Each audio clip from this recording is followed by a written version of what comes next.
We want to provide our listeners with a trigger warning because in this episode, there will be discussions of rape and physical assault, as well as other explicit comments that may not be suitable for all audiences. Listener discretion is advised. Welcome to this episode of Criminology Chats. I'm JR. I am Miranda. And I'm Grace. Hello, ladies. Welcome to our show. I'm glad to have you as my co-host. Today, we're chatting with Detective Sergeant Michele Wood. Sergeant Wood has spent 25 years with the Chicago Police Department, one of a select few women to serve as a homicide detective on the city's violent West Side. Her record is unmatched. Thousands of cases, hundreds of arrests, and over 75 department awards. Certified as an FBI crisis hostage negotiator, Wood has led investigations into homicides, police-involved shootings, sex crimes, and domestic violence, bringing justice to victims and families. Her drive comes from a personal vow she made after surviving a violent attack at age 11, an experience that fuels both her toughness and her compassion. Wood is a familiar face in true crime television, appearing in Dick Wolf's Dead Again, Oxygen, Investigation Discovery, ABC's 2020, and on Live Patrol Live. She's currently developing an investigative documentary series based on her caseloads and a true crime advocate community engagement platform.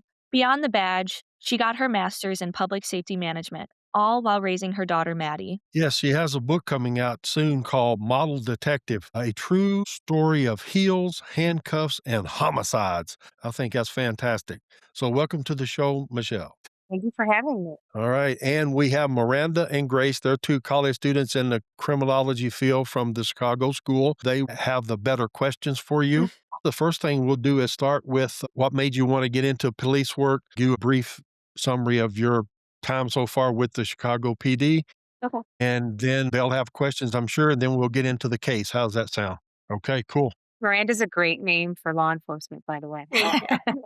We're made for it. So I have been on the police department for 25 years now. I got on the job in 2001. When I got on the job, I did always want to be a detective, specifically a homicide detective. Back then, I was told it was probably not likely just because of the fact that it was a very male dominated field. And at that point, it took so many years on the job to even make detective in the homicide division. So when I got on the job, I worked in patrol for a little bit. Then my partner and I went to a citywide armed violence suppression unit called the Targeted Response Unit. And we basically worked in BDUs, which are like black army gear, battle dress uniforms. And we would go to the um, areas that research showed was a high probability of having a shooting or a murder. And we would go there and saturate the area. We would do any type of arrest, like gambling, open air cigarette market, open air drug market. We did a lot of traffic stops, gotten a lot of foot chases because we started off looking for that kind of stuff. Those weren't the arrests we ended up with. We usually ended up with a lot of drugs. I would say mostly drugs and once. Then I took the test with 3.5 years on the job. It's a promotional exam. Back then it was offered probably every 10 years. I just happened to be lucky to be on and I had just enough time to take the test. And I scored really well. I was number 78 on the list out of like 6,000 people. So I was one of the first classes. I was in the second class of detectives that were promoted. From there, I went to the south side of Chicago and I trained in every oversight office, but I ended up in special victims unit. But special victims unit isn't like SVU on TV. We dealt with any crimes that were domestic related. So you still ended up getting a lot of sexual assaults, a lot of attempt murders, aggravated batteries, but it was just domestic in nature. So it had to be someone that either lived in a home together or were related. It's a good start to do stuff like that before violent crimes because we basically are dealing with violent crimes. It just happens usually within the family. And then there were openings on the north side of Chicago, which was closer to where I lived. And I bid to go there and I went to the north side. And at that point, I ended up working sex crimes.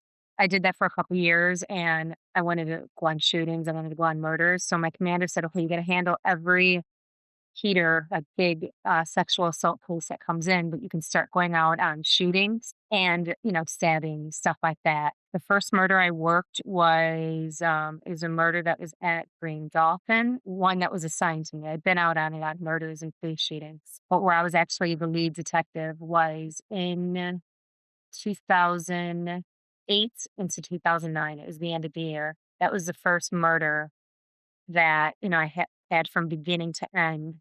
We had the offender in custody in 48 hours on that one. Fast forward after that, the area that I worked in was slower. It wasn't like Inglewood or West Side. In 2012, we merged and we ended up closing two of the detective divisions. So then we took over the whole West Side and the North Side. So I was picked for a homicide team, which is like a really big deal. I always say it was like the NFL draft because everyone was trying to get in, everyone's sending resumes.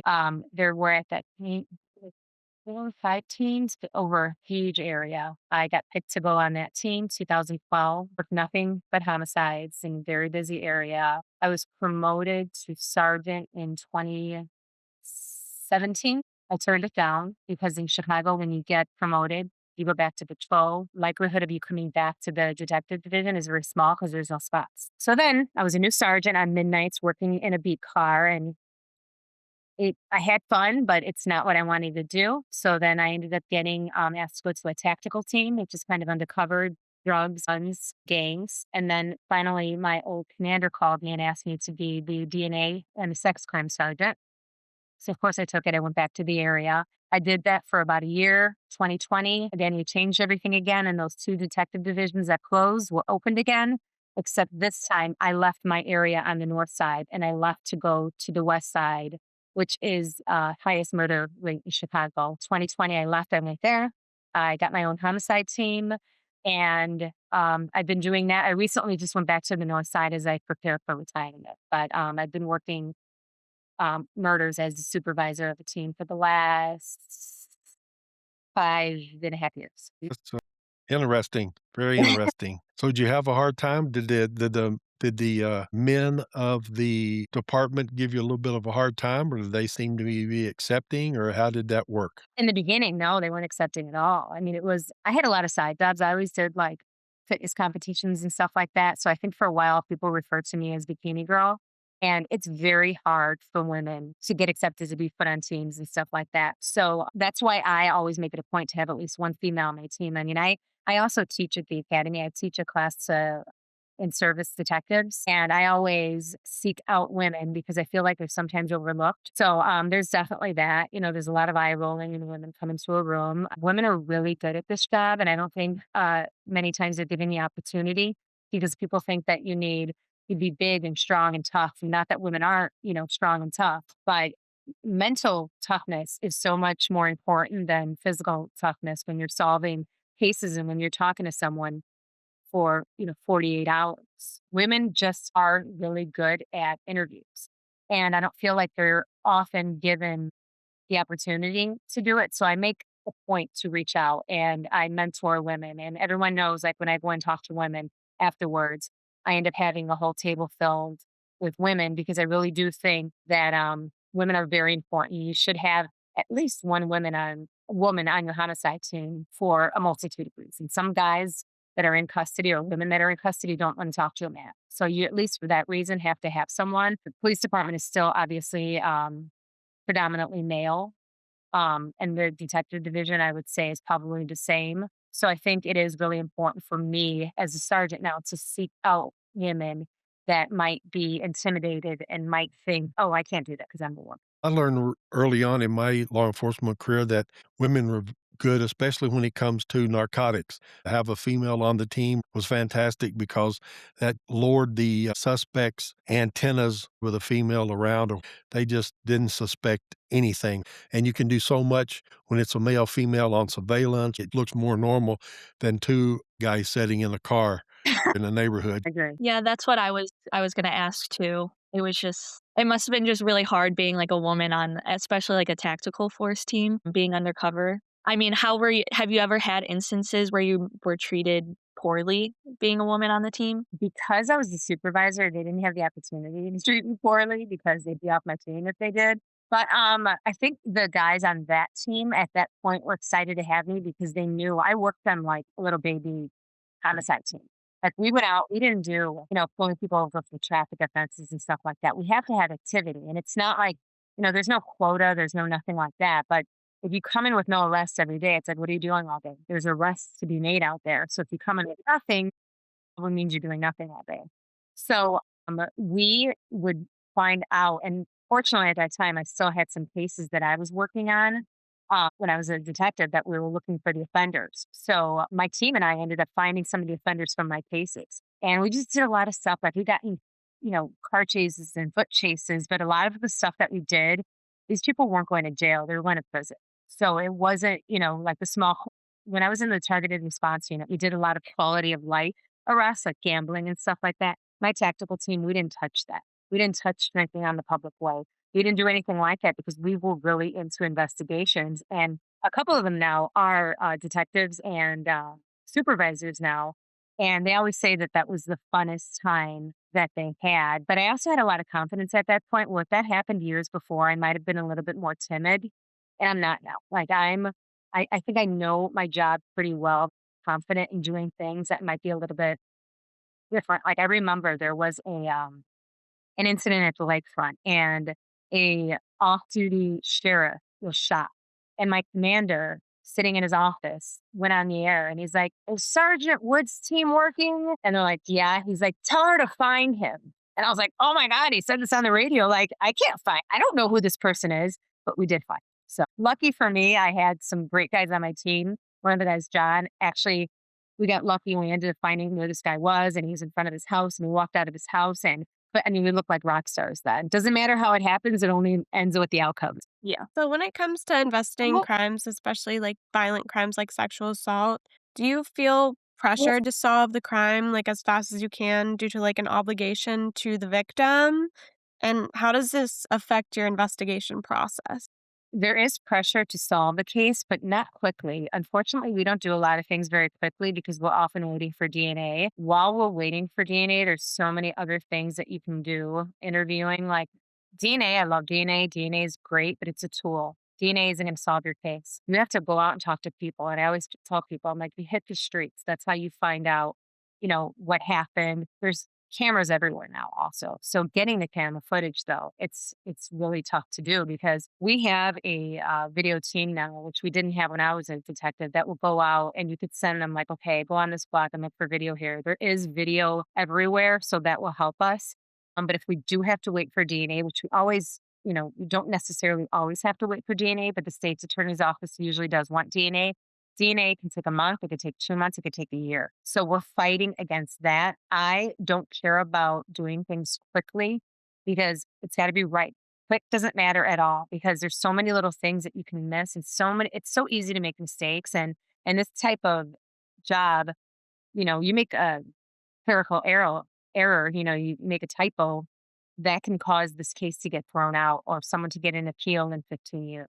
So we try to be really cognizant of what we're doing and make sure that we do it right without mistakes as quick as we can, but quickness is not one of the top priorities. Yeah. And when you're investigating like sexual assault cases, what do you think, besides DNA, as you were just saying, what do you think are the most critical parts of finding your suspects? I think the initial account is very important because a lot of times the initial account from the victim to the outcry witness will be the most important because a lot of times they'll say things just in the heat of the moment that they don't remember later. And they'll be like, "Oh my God, I forgot about this or that."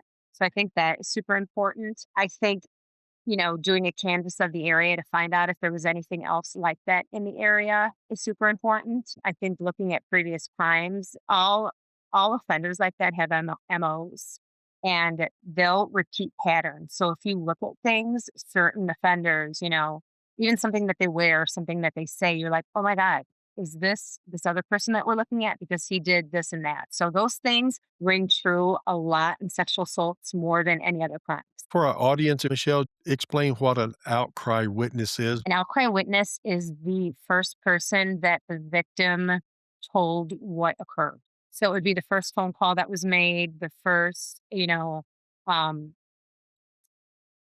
explanation of what occurred. A lot of times people don't call the police first when they're sexually assaulted, they'll call a friend. So it's situations like that, that friend would be the outcry witness, and they would actually be really important.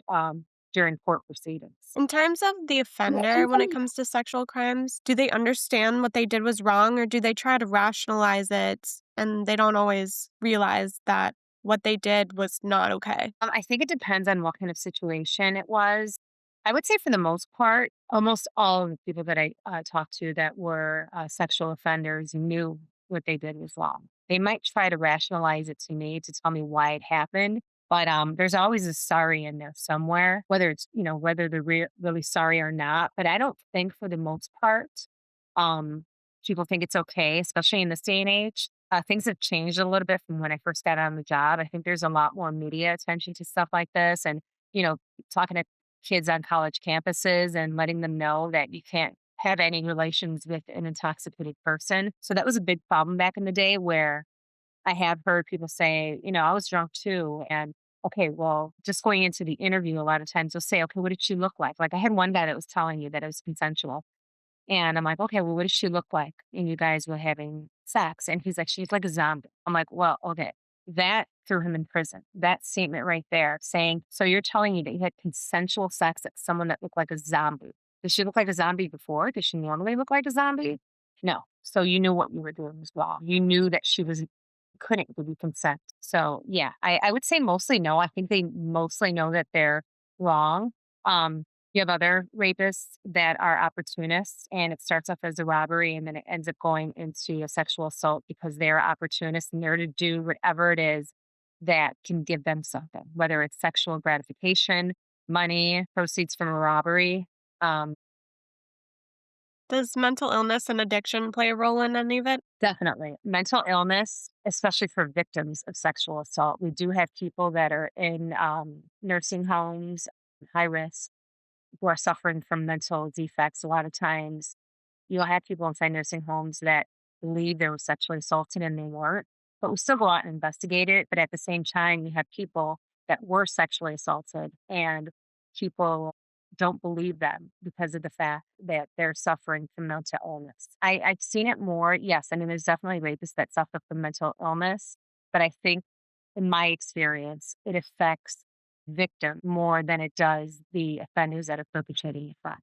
I'm looking more at the victim side when you're interviewing or gathering more information about what had actually had taken place during the sexual assault. How do you guys minimize the chances of re-traumatizing that victim or like trying to minimize any additional trauma that they could face while going through the process? So when a police officer arrives on scene, he's going to take the initial statement from it. We try to make it so you only talk to one detective because unfortunately then you're going to have to keep repeating the story over and over again. It's going to re-traumatize them, obviously. Once we get the initial story out, we'll let them know that they're going to have to talk to a prosecutor. Sometimes now we are able to record videos with the victim and then just replay that with people who want to see it if someone's not able to be interviewed. But definitely it's really important because when we go out on scenes, it's usually not just one detective. And you don't want people walking in like, oh, what happened then? Oh, wait a minute, what happened then? And then the evidence technician is going to come in and collect evidence. So we want to get all the information out as best we can at once so that he or she doesn't have to keep repeating the story. JR, do you have any questions? I could ask a question or two. When it comes to interviewing offenders, do you find it's easier for a female to interview a male suspect on a sexual assault case, or is it easier for males, or does it just depend on the particular case? I think it depends on the case, but I would say generally it's probably easier for a female. A woman might be able to put someone at ease better than a man could. I had a team of sex detectives and that team, oddly enough, was equal men and women. So they all did a really good job at it. I think for the most part, generally, I would say that women are probably better at interviewing male suspects, but sometimes they're doing this because they hate women. So you walk in the room, they already hate women, and that's the reason that they're attacking women. You go in there, they might completely clam off. So you might have a guy go in the room at that time and say something like, "Oh, hey, you know how women are. Just explain to me what happened." So kind of trying to get on the good side that might work as well, and I've seen that actually work as well too, and they're like, "Oh, I didn't do anything." Just like Miranda, you were saying, like, do they try to, say that, "Oh, I it was consensual." They might be more likely to say something like that if they feel it's one of their their friends or, their peers. So is that the most common, And excuse when you bring in offenders to interview them? Do they use consensual as an excuse? I would say, yeah, most of the time, if they have an excuse, it's consensual. A couple times they will say, "Oh, I freaked out," or "I was drunk," which, that's as good as an admission because freaking out doesn't, omit you from any liability or culpability, I should say. And then saying like you freaked out, yeah, you're still admitting to it. But yeah, I would say consent is a huge issue with sexual assaults. one of the sexual assault cases that I worked back in the day when I was interviewing the offender, I asked him, "How did you know she wanted you to engage in sexual intercourse with her?" And he said, "Well, it's the look on her face that she gave me." And I was like, "Show me." So he actually showed me the look or tried to. And I said, "And that was how you knew it was consensual?" "Yes." "Okay, we'll go with that." Yeah. And he was found guilty. When it comes to talking to suspects, you can't really coerce them into trying to confess something. So what techniques do you think you would use or you have used in the past to kinda encourage them to talk a little more without coercing them into confessing something? So legally, we are allowed to use trickery, which, the definition of that is it can range all different levels of trickery. But you can tell someone you're lying and you can ask them other questions that even though they might not be admitting to it, you could say, okay, did she say yes? And if they're kind of telling the truth and they really are trying to say this was a consent issue, a lot of times they're going to give you other clues that still show that it wasn't consensual. So you say, okay, did she say no? No. Okay, did she say yes? No. But she didn't say no. And what did she do? And what did she do afterwards? And did you text her afterwards? And a lot of times you'll see these messages, which we get all the phone records and stuff now, where they'll say, I'm sorry. I'm like, well, what were you sorry for?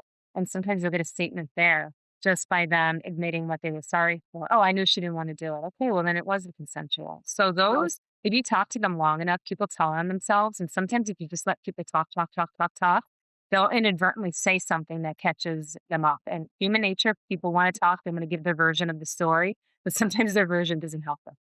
Yeah. When it comes to people who have been arrested prior for sexual crimes, do you think the rehabilitative programs in prison help them at all so that when they're released, they're better accustomed to managing their urges?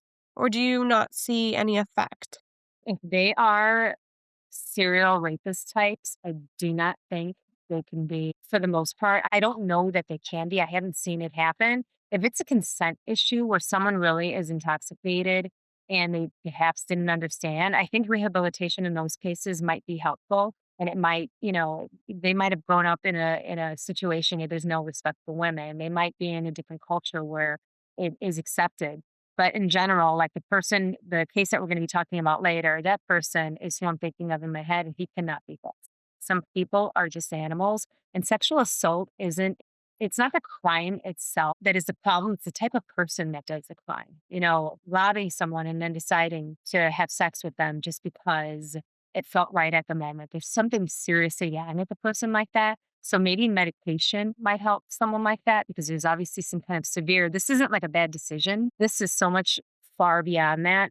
People like that, I haven't seen them helped. Consent issues, perhaps there's programs there that can let them understand what they did wrong and how not to do it again. But they are going to have a label on them for the rest of their lives for the most part, because most sexual offenders now, if it's a violent situation, have to register for life. At least other people can be aware that they're, predisposed to this type of um, behavior. So that's a good segue into the case that we need to talk about. So get started with that case of Mr. Tyrone Maxwell. So my partner and I were working our regular shift. We were on afternoons, which meant we started at 4 or 5 o'clock at night. We probably went out to get coffee, and then we got a call that a sexual assault had just occurred. It was located near the area of the station that we worked at. So we headed over there. We went to the crime scene, and we took an initial look at the crime scene. It was December 21st of 2010. It was right before 7 o'clock at night, a few days before Christmas.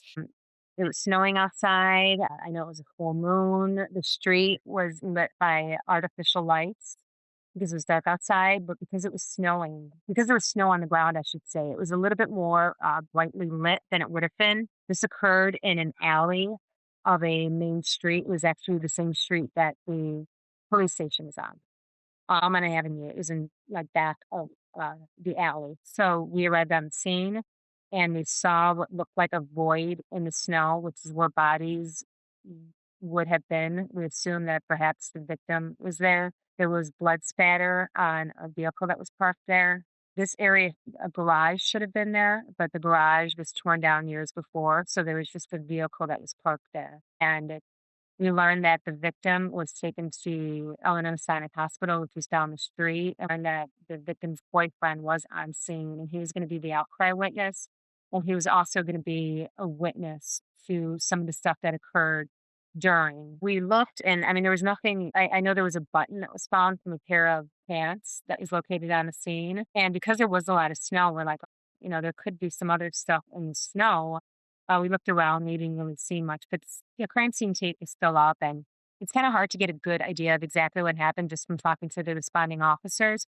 We went and talked to the boyfriend, and then afterwards, we were going to head to the hospital to talk to the victim. So we learned that the boyfriend was an off-duty police officer, not from the city, in the suburbs, and he was all like he had his tactical gear on. And we were a little confused. I'm like, okay, what happened? He said that he was sitting on his couch watching TV, and he got a text from his girlfriend that said, "I'm being raped in the alley." For whatever reason, he thought it was a joke. And he kind of looked at his phone like, what?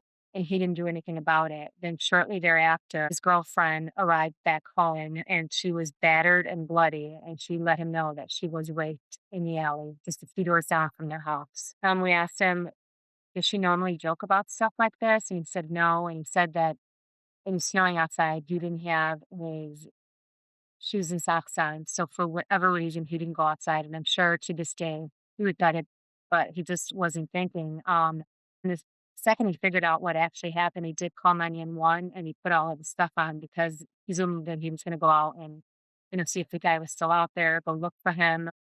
He did wait for the police. To my knowledge, he didn't go too far. So then he let him know that we were going to go to the hospital and talk to the victim, and then we come back and talk to him afterwards. So we went to the hospital and we saw the victim is a 20-something-year-old girl. She had a broken orbital bone, had a broken nose, and she was pretty beat up. We learned that she had really bad rectal tearing, vaginal tearing. She had got off the train, which was walking distance from their house, and she was walking down the street after stopping at Walgreens and somewhere else for wrapping paper for Christmas. And she was walking down the street, she turned and she could have either gone a little bit further up and then gone down the street or gone down the alley. So she took the shortcut down the alley. She kind of felt someone in back of her, but people are very polite in this day and age, and they don't like people to, get mad at them for looking at them and thinking that, they're following them, or whatever. So she felt someone behind her, and then shortly thereafter, she felt what she believed was a gun to her head. And then the offender forced her onto the fucking pad area and brutally sexually assaulted her, beat her badly. At one point, she was bleeding so profusely that she asked him if she could get snow to put on her face to stop the bleeding. And he allowed her to do that while he forced her to do all types of different sexual acts. um, she was able to grab her phone out of her pocket and she texted her boyfriend, "I'm being raped in the alley." And at some point after that, he took her money, he took her wallet, he took all of her items that she had on her.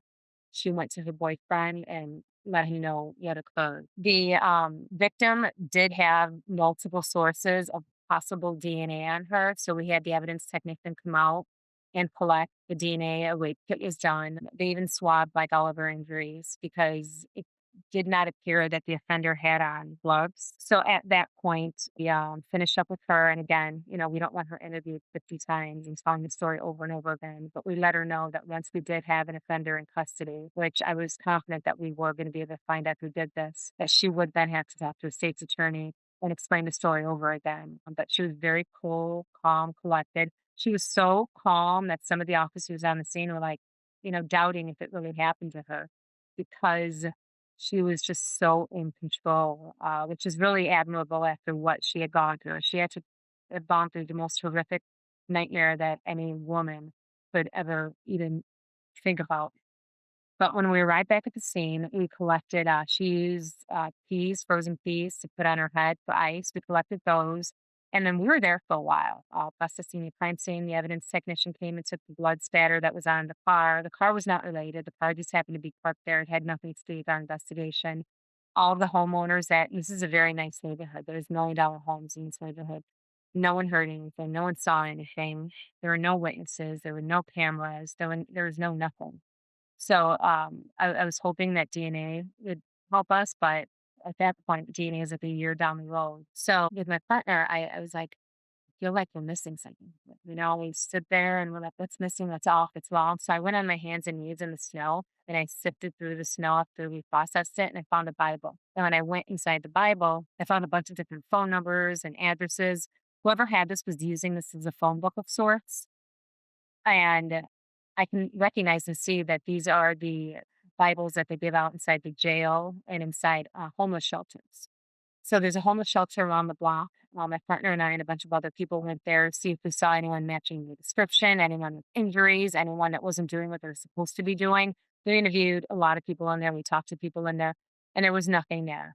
So when I went through the book, I ended up finding a name in there. When I ran this name, I found out this person was previously in custody for unrelated crimes. This guy was kind of a drug dealer, not a rapist, nothing like that. He didn't fit the description, so we ended up having actually one of the officers that was on like an undercover narcotics type of team.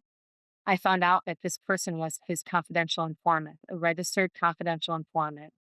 So we'll call him CI. So this CI he ended up tracking down, and I showed him the book, and we were basically trying to get information like, okay, do you know any of these people in here? Phone number. We ran all the phone numbers that were, and there's a lot of information that was going to be helpful, but nothing immediately popped out.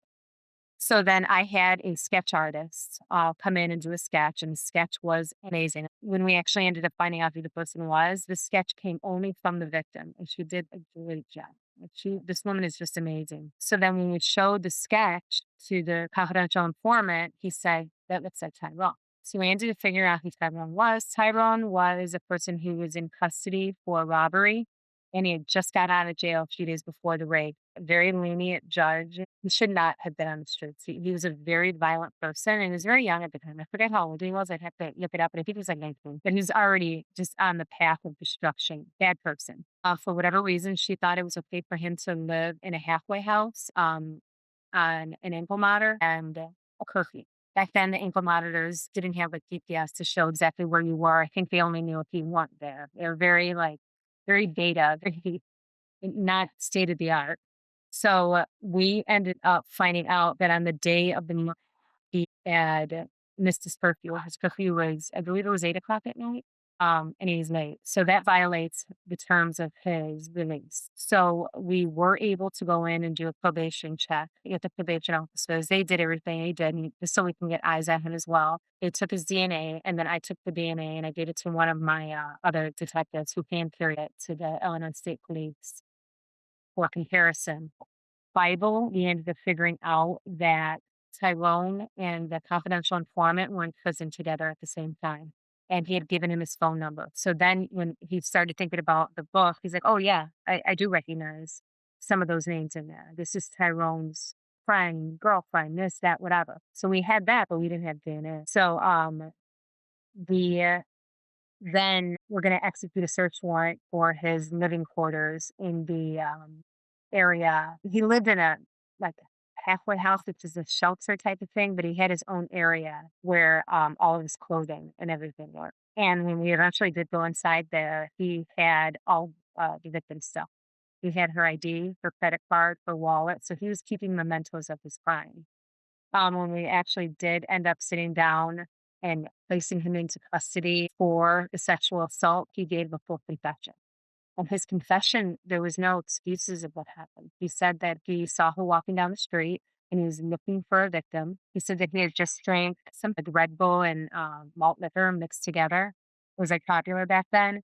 And he was looking for someone to rob. So he said he saw her and she wouldn't make eye contact with him. She was kind of timid and looked down. So he's like, okay, there's my target. If she turns right down the alley, she's gonna be my victim. And he said it was and he said this verbatim. He said It was the wrong turn for her and the right turn for me. So then he's like, I went up to her and I put the Bible to her head and I told her it was a gun. He admitted everything except some of the sexual acts. For some reason, he thought some of the stuff that he did would make him look gay, which is bizarre because it had nothing to do with anything like that. But he admitted to everything. He gave a handwritten statement, which means state attorney comes in, he gives a full confession, and he had no remorse, telling me like he was telling me about his day at school. He explained every single thing that he did. He said that he told her to run away. He admitted to punching her in the face, and he just didn't see anything wrong with it. And he didn't go there to rape her. He went there to rob her. And because she was attractive and she was very timid and kind of going along with what he told her to do because she didn't want to die, he decided to accept the assault phase.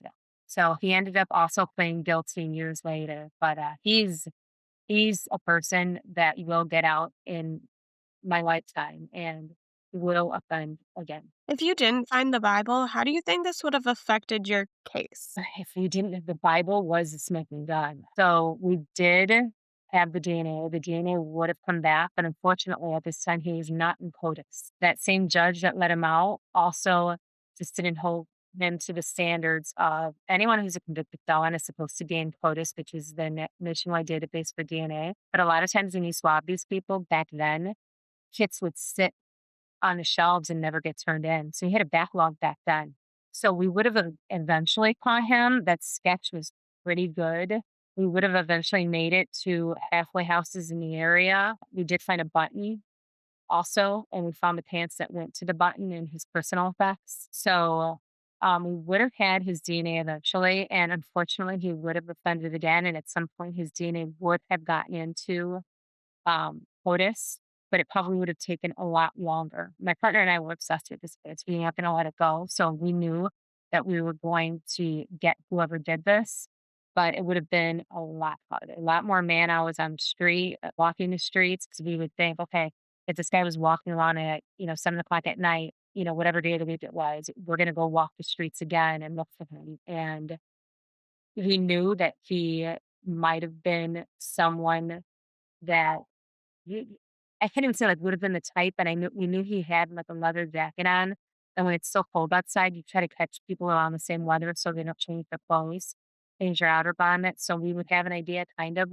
what he was wearing, and unfortunately, he would have offended again. If he had just got out and he was gonna do it again, so I would have seen him again, but he wouldn't have been in custody as quickly as he was. In his interview, did you, think he would do that type of confession? It's kinda rare that you get someone just to tell you like it is and show no remorse. Is that more of a rare confession like that? It's definitely like, I even to this day, I don't know that I've had that many confessions. Like, when someone's giving you a confession, you almost wanna just sit there like, don't say anything, don't screw this up," because you almost are in disbelief that someone is actually telling you what they did, and this guy was just I mean, he told us every single bit. He left out 10% of the story, which didn't matter to us.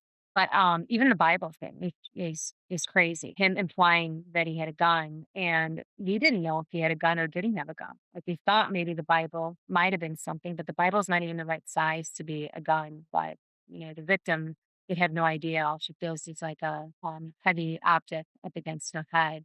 But he clarified a lot of stuff that we didn't yet. So yeah, definitely a unique confession. Is this particular case here, is it going to be in your book that you have that's, been released? It actually is in my book. There's no rhyme or reason for the cases that are in my book. I have a memoir. It's called Model Detective. It just came out. I've been writing this book over 10 years, and certain cases went in and they take it out. And this case was just so tragic. But the thing that really stood out to me was less of the offender and more of the victim. This victim to this date was the strongest victim I ever met. Her strength is what helped us solve this case, and just, her memory and, the location that she was laying. Like, I mean, there's snow everywhere. Like that Bible could have been dropped anywhere, but it was from what she told us that I was able to go in there and sift through the snow. And even when at the end we did tell her, like, could that have been a Bible that was put to your head? She said yes. So I think it was more of her that stood out, and then obviously the confession as you make. You said your book was, released. Yes, it's been out, and it was actually like number one on the new releases for a couple days, which was awesome because I thought my friends would be the only ones that read it. but it's on Amazon. And then I also have a website, Model Detective Book, where there's a link that links you straight to it. It's a memoir, but it also has like, the female's insight to working cases, mostly murders, but there's other stuff in there too. There's other just random cases. And it talks about just the beginning of my career and some of the crazy stuff. I had a female partner too when I first started out. And I saw her at roll call. And I was like, oh, I want to work with her. And at this time, she had a little bit more time on the job than I did. And I always pitied that I stalked her out. I'm like, oh, we're going to work together. We're going to be partners. And then we ended up being partners. And I mean, we worked some crazy stuff because we worked in a citywide armed violence suppression unit. So every day we were in a different district. And she always laughed that I always made, she's called me Rain Man because I always knew where we were. Because every time we turned down a street, I call up the signs. In Chicago, there are streets that are like a block long. So he ended up once in a really bad fight on a street called Henry Court. That's a block long. And I went on the radio and I was like, you need another car over here at Henry Court. She's like, how did you know where we were? I'm like, being Rain Man helps sometimes. But yeah, he has some good times. I hope our audience out there really does go out and get that book. I think it'll be a very interesting, exciting read for our audience. So I encourage them to go out there and buy it and read it. Thank you. Thank you. Yeah, I had a fun time writing it and I'm excited that it's out now. It's like, oh, I'm an author. It's crazy. I guess just for sexual assault cases in general, if an offender doesn't give an outright confession, how difficult is it to actually prove that a sexual assault did take place? They're some of the toughest cases that a detective will have to work because a lot of times there's no witnesses, there's no nothing, it's one on one. But the things that often help us are the things that happen afterwards. And it's the things like text messages and stuff like that. A lot of times, women and men will do their own investigation and be like, why did you do this to me? And, those statements are they will stand up, they will hold up. So, of course, we have to prove it's their phone and all that stuff, which we already know. But one-on-one cases, definitely, I would say those are the hardest cases to work. Especially, you might have situations where the offender in those cases have no background. So those cases are also, state's attorneys are harder to press those cases because they're not going to lock someone up that's got no background that possibly is having a case put on them. So yeah, I give the people like my female and male detectives that work sex crimes. A lot of them are still doing it, and those cases are rough. They're on you, but these guys do. Like if people only knew how hard these guys and gals work, you don't get paid any more money to work murders. You get paid any more money to work sex crimes. People do it because they care. So people should know that. In sexual assault cases, do you see the victim blame themselves at all, especially if they knew the offender? Yes, self-blame is huge. You try to connect them with the proper resources. We have rape advocates that come out to the hospital, and before it was kind of like a job that wasn't really respected. Not that it should have ever not been respected, but now we look to these women and men. They're mostly females, though, but it depends to help walk them through process and get them the proper resources that they need counseling because yeah a lot of times you're like oh I put myself in that situation or I shouldn't have done this and second guessing themselves but yeah that does happen unfortunately a lot. I'm glad to see two females here like that's what I want to do is encourage women in law enforcement. I think we're very important and I think we're very important to this job and I think people are now just starting to realize how important women are in investigations. Miranda, Grace, and I want to thank Michelle for being on our podcast. Please read her book, Model Detective. It can be found at modeldetectivebook.com. Criminology Chats is brought to you by the Chicago School. For more information about the institution, please visit www.thechicagoschool.edu. That's www.chicagoschool.edu. I would like to extend my gratitude to the students who always participate in these episodes. We want to hear from our listeners, so please email us at criminologychatspodcast@gmail.com. That's CRIMINOLGYCHATspodcast logystpodcast@gmail.com. And also, please check out our YouTube channel at https://www.youtube.com/@Criminology Chats podcast. This podcast is produced and edited by A.M. Peters with additional post-production services provided by Audio Photo Synthesis. I'm J.R. Ringbolt, and I eagerly anticipate you listening to our next episode. Be safe out there. The views and perspectives shared in these recordings are intended solely for informational purposes and do not reflect the official stance or policies of the speakers of the Chicago School.